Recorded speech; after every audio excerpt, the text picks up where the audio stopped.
आज जो है क्लास 3 चल रहा है, पार्ट 3 हो जाएगा ना। पार्ट 3 आ रहा है, पार्ट 1 यानी 2 क्लास आपको ऑलरेडी पढ़ा दिया गया है। आपको आज तीसरा क्लास चालू किया जा रहा है, ठीक है जी सर।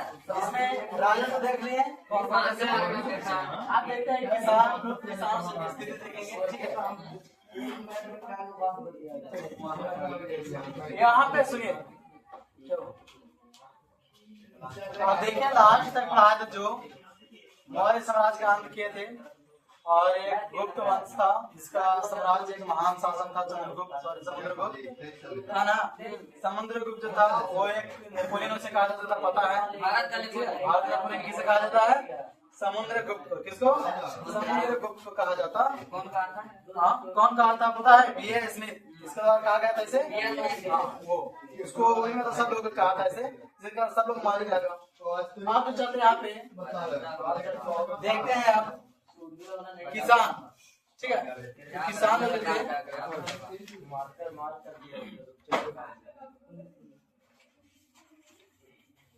एक सरदार होते थे बाबू। क्या होते हैं? सरदार।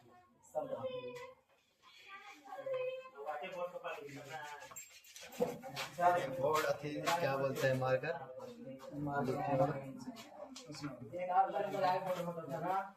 अब सरदार के बारे में पढ़ते हैं। सरदार क्या होते हैं? तो सरदार एक शक्तिशाली व्यक्ति होता था। क्या होता था? शक्तिशाली व्यक्ति होता था। लिखेंगे सरदार क्या होता था? शक्तिशाली व्यक्ति होता था। जो क्या होता था, ये वंशानुगत होता है। क्या होता है? वंशानुगत के मतलब कहने का मतलब क्या होता है? उसका बेटा पोता सब बनेगा। ये वंशानुगत होता था।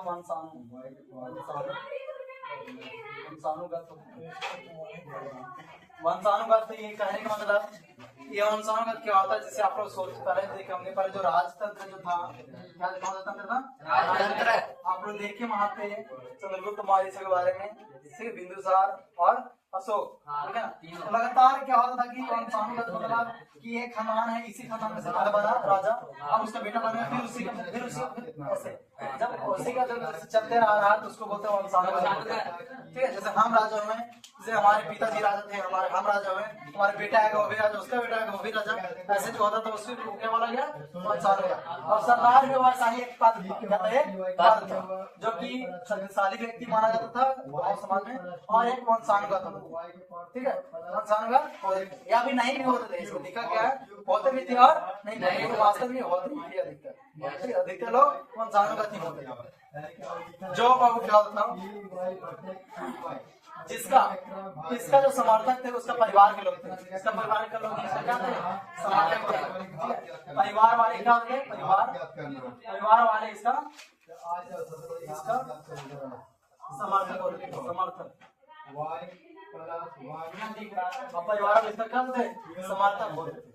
लिखना आपको 2 नंबर में आएगा कि सरदार किसे कहते थे, सरदार साहब क्या समझते हैं, तो लिखना पड़ेगा सरदार एक शक्तिशाली व्यक्ति होता था जो अंशुमान, ये वंशानुगत होते थे, वंशानुगत होते थे, यानी खानदान पढ़ते जाते थे। जिसका समर्थक क्या होते? परिवार वाले ही होते थे। ये समर्थक है ना, जो भी काम करना तो कौन उसको सलाह देता? परिवार वाले। अधिकतर मतलब मेन मतलब परिवार वाले यहाँ अधिकतर करवाता था, ठीक है। समर्थक कौन होता? उसका परिवार ही होता था, ठीक है। ये हो गया आपका सरदार। सरदार याद रखना 2 नंबर में, सरदार एक शक्तिशाली व्यक्ति होता था जो वंशानुगत होते थे, जिसका समर्थक परिवार वाले होते हैं। अब आते हैं यहाँ पे लिखते हैं इसका काम क्या था सर, पूछेगा ना। सरदार तो बन जाता था, लेकिन इसका कार्य क्या था, तो काम क्या था? तो काम देखेंगे, इसका काम अलग अलग होता था, ठीक है। जिसका काम क्या था, इसका पहला काम लिखा युद्धों में अगुवाई करना। युद्धों के समय बोल लिखते हैं, युद्धों के समय अगुवाई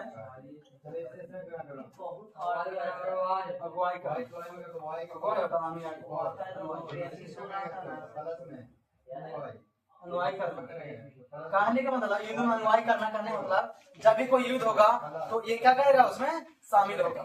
वाई से वाई ठीक है, अनुयायी मतलब वही होता है जो क्या जब भी कोई युद्ध हो रहा, कोई भी समय युद्ध हो रहा, तो युद्ध के समय क्या करेगी, जाएगा वहां पे और फैसला नहीं, पहले ये युद्ध का अगुवाई कर रहा था। ठीक है, यानी वहां पे कैसे कैसे क्या करना है वो सलाह देता था, यही सब।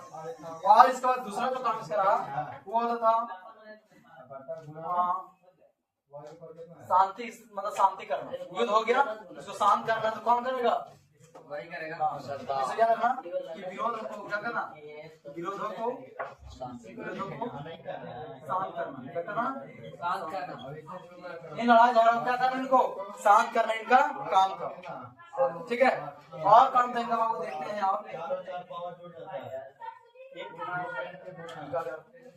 और इसका काम था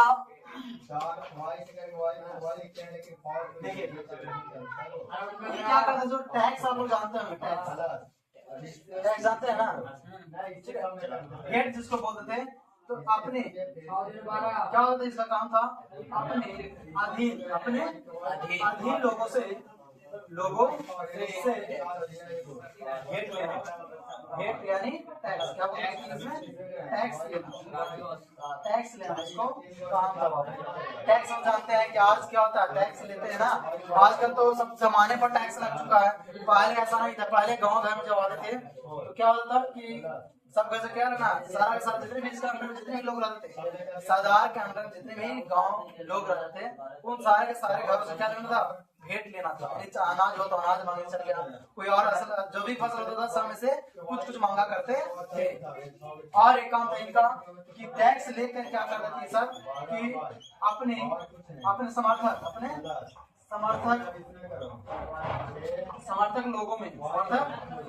लोगों में बांटना, क्या करते थे, बांटना।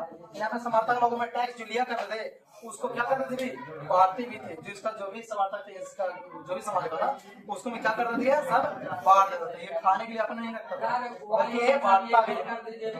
याद है सरदार क्या था, शक्तिशाली व्यक्ति था, ये वंशानुगत होते थे, अभी नहीं भी होते थे। ठीक है, और इसका समर्थक इसके परिवार वाला खुद होते थे। ठीक है, इसके परिवार वाला समर्थक इसको खुद होते थे। इसका कार्य क्या था, युद्ध के समय अनुयायी करना, युद्ध होना है तो उसको मतलब क्या करना, साथ देना। ठीक है, युद्ध कंसल्ट रहती है, हमारे समाज की ओर आ रहा है तो हमारे जो सरदार युद्ध में क्या करेगा, साथ देगा।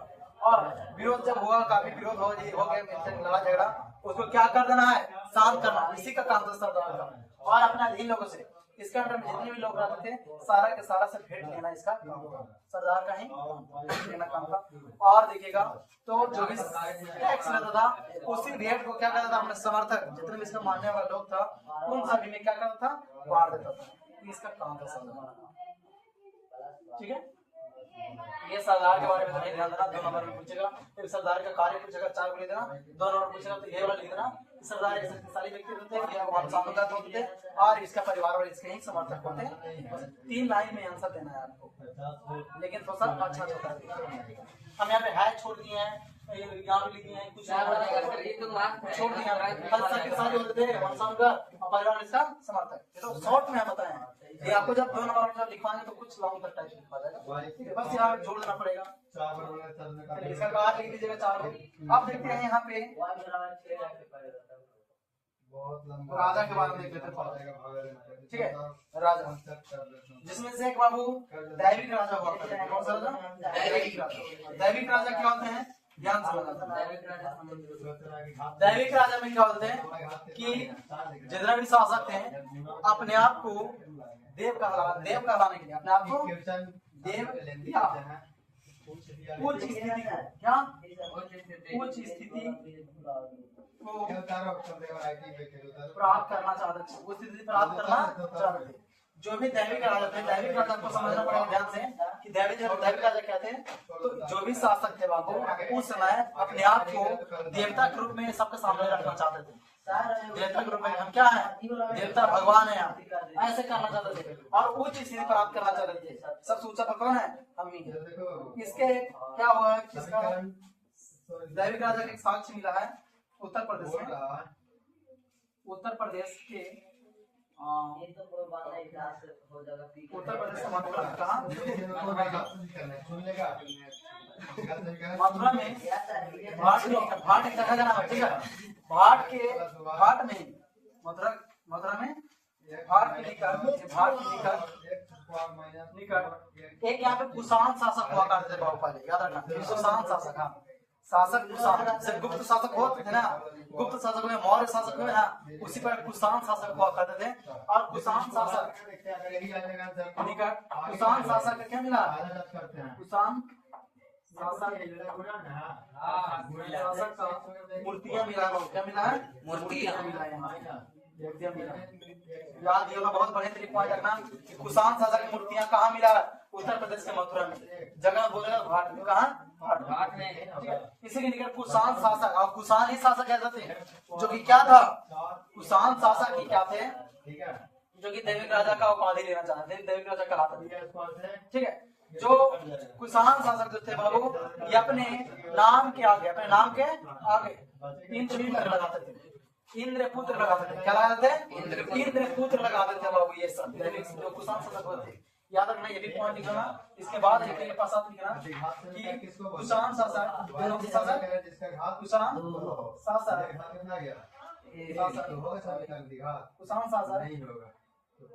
नाम के आगे, नाम के आगे बाबू, नाम के आगे देखता नहीं लोग, नाम के आगे क्या लगाते थे?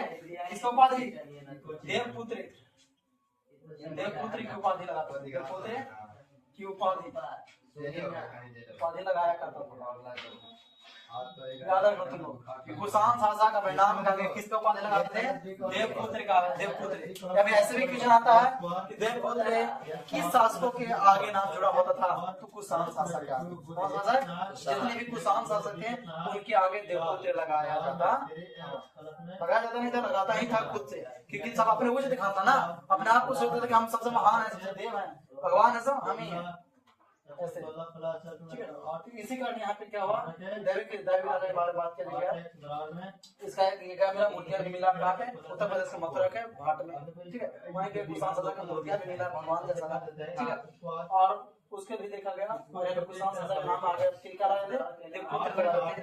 ये आप पढ़िएगा, आपकी इसमें गुप्त वंश के लिए आप ग्रंथ कोई पढ़ते हैं, साहित्य पढ़ते हैं, कोई अभिलेख पढ़ते हैं, वहां भी आपको मिलता है।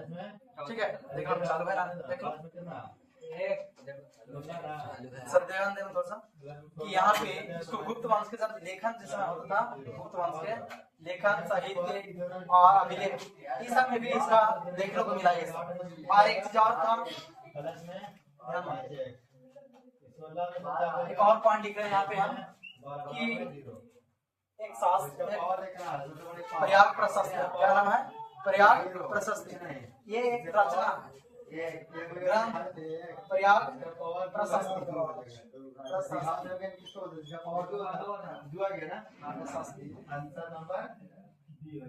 प्रयाग प्रशस्ति करके एक रचना भाव किया गया था। प्रयाग प्रशस्ति की रचना किया गया था बाबू। इसका किसके द्वारा किया गया था? हरिसेन के द्वारा। किसके द्वारा? हरिसेन के द्वारा किया गया था। याद रखना, हरिसेन के द्वारा किया गया था। हरिसेन के द्वारा किया गया था। याद रखना, प्रयाग प्रशस्ति पाठ का रचना किसके द्वारा किया गया था? हरिसेन ने लिखा था, जिसमें बाबू इसका भी बात लिखा है। कुषाण शासक के बारे में इसमें भी चर्चा की है। हरिसेन पुस्तक, हरिसेन जो लेखक जो थे, ये प्रयाग प्रशस्ति जो पुस्तक लिखे हैं, इसी में इसका चर्चा भी मिलता है। ट्यूशन यहाँ से ये मत समझना कि वो लिखे हैं, यहाँ से याद रखना प्रयाग प्रशस्ति का लेखक कौन है? हरिसेन है। कौन है? हरिसेन। और ये जो थे बाबू, और ये जो किस भाषा में लिखा गया है याद रखना, प्रयाग प्रशस्ति से थोड़ा सा लिखना, ये संस्कृत भाषा में लिखा गया। किस भाषा में? संस्कृत भाषा में लिखा गया। संस्कृत भाषा में लिखा गया, संस्कृत भाषा में लिखा गया। बोलेगा प्रयाग प्रशस्ति जो पाठ जो लिखा गया, पुस्तक जो लिखा गया हरिसेन द्वारा, किस भाषा में लिखा गया है? संस्कृत में। और जो हरिसेन जो थे, वो एक सबसे गुप्त वंश का सबसे महान शासक कौन थे? समुद्रगुप्त शासक के दरबार के राज्य कवि थे। राज्य कवि बोले हैं, राज्य कवि। ठीक है, याद रखना तुम लोग। यहाँ पे लिखने नहीं पड़ता है, और बात लिखने पर इतना ऐड कीजिए। चलिए, दादा सम्मान क्या दादा सम्मान में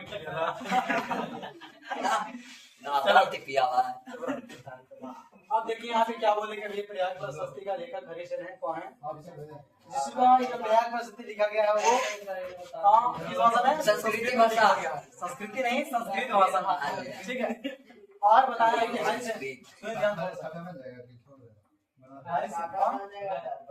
हरिसेन हरिसेन जो थे जी सर चालू है। वो गुप्त साम्राज्य जो था, ये सबसे साम्राज्य विशाल साम्राज्य कौन था? समुद्रगुप्त। ठीक है। हरिसेन समुद्रगुप्त के हरिसेन समुद्रगुप्त इसमें भी सेम टू सेम राज के पीछे क्या थे? राज के पीछे 4/3 याद रखेंगे कि अगर पूछेगा कि समुद्र हरिसेन किस साम्राज्य के राज के थे? कौन से साम्राज्य के? ठीक है। कौन सा सम्राट? तो समुद्रगुप्त सम्राट के राज के। ठीक है। ये क्वेश्चन याद रखना। अब ऐसे भी क्वेश्चन आएगा कि समुद्रगुप्त के राज कवि कौन थे या दरबारी कवि कौन थे? हरिसेन थे। कौन थे? हरिसेन। देखिए बाबू, इसमें क्या किया गया है? जो पुस्तक जो लिखे हैं, ये पुस्तक जो लिखे थे प्रयाग प्रशस्ति, कौन सा पुस्तक? प्रयाग प्रशस्ति। इसमें कई ऐसे देवता जो हैं, उसका देवता का नाम और ये देवता और देवता का उपनाम क्या? देवता का कहीं ऐसे था जिसे देखते हैं। पहला कौन सा देव थे? पहला जो थे कुबेर बोला जाता है। कौन सा देवता थे? कुबेर। जिसको नॉर्मल ऐसे देखा गया तो धन देव का क्या देव बोला गया? धन देव। उपनाम। ठीक है। धन देव। अभी देखा यहाँ पे क्या होता है कि हर एक को उपनाम होता है। ठीक है। गाँव घर में देखेगा तो घर वाले कुछ और नाम से पुकारते हैं। नाम है प्रिंस, बोले गोलीधर, सोनीधर। ठीक है। और कोई जो बिगड़ था नाम आगे टारगेट रहता है क्या? ठीक है। अरे क्या क्या बोलता है? मोटका इधर आ, अरे कारू इधर आ, बोलते हैं। होता है घर का नाम उपनाम कहलाता है। मेन नाम दूसरा है उपनाम। यही देवता जो है कुबेर, कुबेर का जो उपनाम है धन। बोलेगा कुबेर देवता का उपनाम क्या था?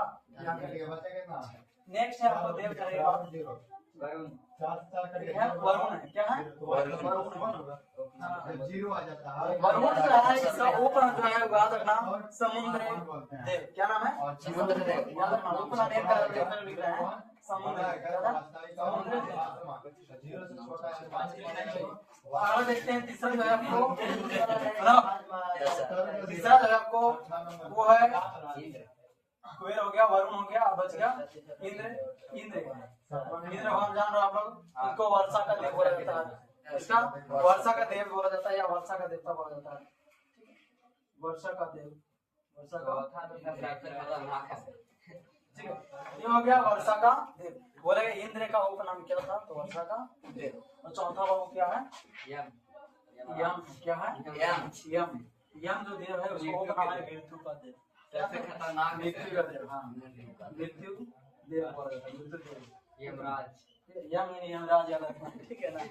5 देवता का नाम है, 4 गो। यही 4 आपका इस पुस्तक में लिखा गया प्रयाग प्रशस्ति में, वही जो आपको दिए हैं। ठीक है। तो प्रयाग प्रशस्ति का राइटर हरिसेन, ये संस्कृत भाषा में लिखे थे। किसका कौन से सम्राट के दरबारी कवि थे? समुद्रगुप्त के दरबारी कवि थे या राज कवि बोल देगा, याद रखना। इसी में लिखा गया देवता और देवता को उपनाम कुबेर। कुबेर जो था, कुबेर का उपनाम क्या है? कुबेर देवता का धन देव बोलते थे। वरुण का क्या है? समुद्र देव है। फिर इंद्र का वर्षा का देव है। फिर यम है, यमराज याद रखना, मृत्यु का देव। ये उपनाम हो गया। क्या हो गया? उपनाम। अब जो होता है वो अगला पॉइंट जो होता है वो होता है 3 y का तोड़ और गुना करने पर कितना? जनता में। किसमें? जनता में राजा की छवि देखा गया। क्या था? जनता के प्रति राजा की छवि क्या था? जैसे राजा जब शासन करता था, जनता क्या सोचता था, क्या कहता था? इसको जानने के लिए कई इतिहासकारों ने क्या किया कि कुछ ऐसे इतिहासकार हैं जिसने लिखा है कि एक बार क्या था, एक बुक का नाम है बाबू, नाम है गंतुम करके नाम है, तो बता देते हैं हम। गंतिरिंदु नाम है। क्या नाम है?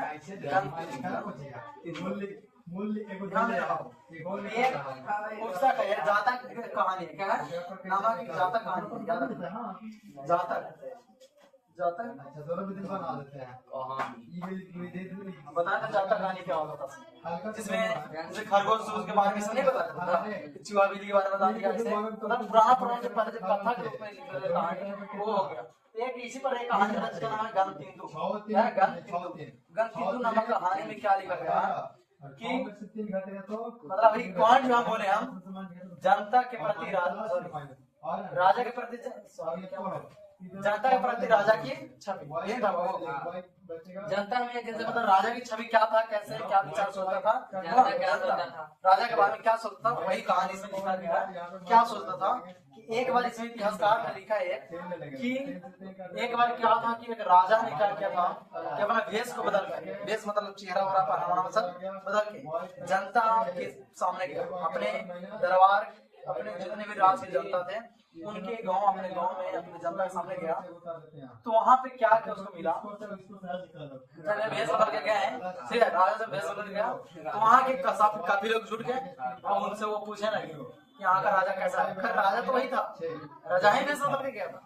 तो वहां पे जब गया था मतलब कहानी बता जा रहा है, एक गांव था अपना समाज के अधीन, जब गया राजा अपना भेष बदल कर पहनावा सब चेंज कर दिया, साधु रूप ले लिया, चेहरा बड़ा सब बदल गया। सब राजा का चेंज होता है, मोदी जी है तो मोदी जी ने चिल्ले हैं वही भेष बदल लेंगे, कोई दूसरा मार्क्स पहनने के लिए चेहरा बड़ा सा बालों बढ़ा लेंगे तो पहचाना है। तो उसी प्रकार क्या हुआ कि राजा ने क्या किया, जनता ने शामिल हुआ, जनता अपने समाज में जाकर पूछे अपना अपना पूछे यहाँ का राजा कैसा करता है, क्या काम करता है। सभी ने अपना अपना दुख सुनाया, उसी ने सुनाया, कोई सभी ने अपना अपना दुख सुनाया और भला बुरा काफी कहा, कोई गाली दिया, ठीक है, राजा ही था ये भेष बदल गया ना, सुनना चाह रहा था कैसा हम काम कर रहे हैं, ये बोला गया। तो काफी लोग भला बुरा बोले, गाली दी सब के, ठीक है। ये था जनता के प्रति राजा का। तो खराब है अच्छा था राजा, तो था ना देखा कैसा राजा से, तो राजा अच्छा काम करता ना उसका तारीफ किया जाता, अब अच्छा काम करता ही नहीं था पहले का राजा, तो पता चल गया, समझ गए ना। इस कहानी से आपको यही बताना चाह रहे थे कि पहले का राजा कैसे थे, वो कहानी आपको यहाँ से आया समझ में। ये कहानी है ठीक है, क्योंकि आपको हम बताना चाह रहे हैं इस बुक से माध्यम, ये आपको जो कहानी जो है इसके बाद आपको दिखाना चाह रही है कि किस प्रकार के पहले शासक होते हैं। थोड़ा सा विचार करिए, कुछ समय गलत काम कर रहा होगा शासक, ये ना कर रहा होगा, तभी तो लोग भला बुरा कह रहे हैं, गाली दे रहा था सामने मुंह पर थोड़ी जाना था जनता कि शासक और राजा जो आए आप पूछिए, ठीक है, शासक नहीं ना बता कि हमारे राजा आई यही तो भेष बदल गया, सुना भला बुरा। ये तब आपको ज्यादा कहानी में लिखा गया जनता के प्रति राजा की कहानी से समझ में आया होगा आपको कैसा मॉडल शासक है। अब जो आता है अब एक आता है किसान के बारे में आता है, ये राजा देख लिए, ठीक है, राजा तो देख लिए, अब किसान के बारे में बताते हैं। किसके बारे में? किसान, ये तो सब लिख लिए ना जी सर,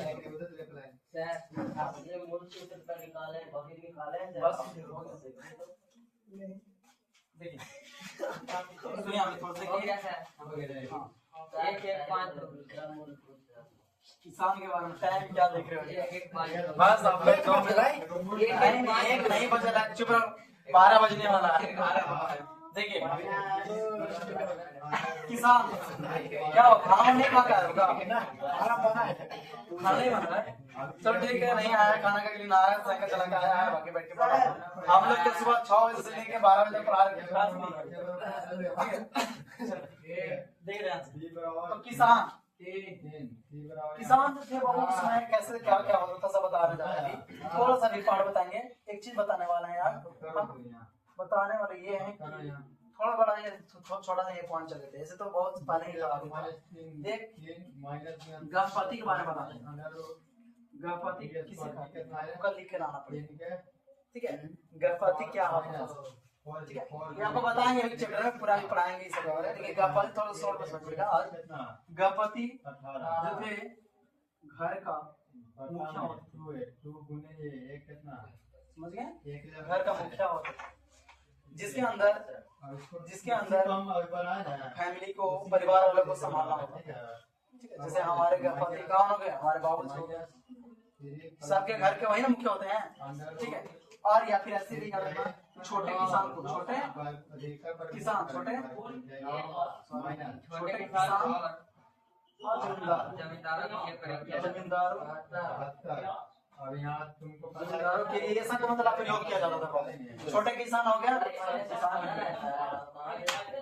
छोटे किसान और जमींदार, इसको जो पुकारा जाता था वो गहपति का भी पुकारा जाता था, ठीक है। इसको भी कहा जाता था, छोटा किसान है, जमींदार होगा छोटा, उसको गहपति कहते थे। या फिर गहपति जो होता है घर का मुखिया, क्या होते हैं घर का मुखिया, तो समझ लीजिए सबके पिता ही होते हैं, ठीक है। सिंधु घाटी सभ्यता पर आप लोग पढ़े, घर के मुखिया कौन होती थी? मातृ सत्ता में माता कहलाती थी, माता ही मिलता। चलो आज के यहीं तक चलते हैं, बाकी को कल आप लोग इस पॉइंट को लिख लीजिए, कभी भी पूछ सकते हैं कि नियम का देव क्या कहता है।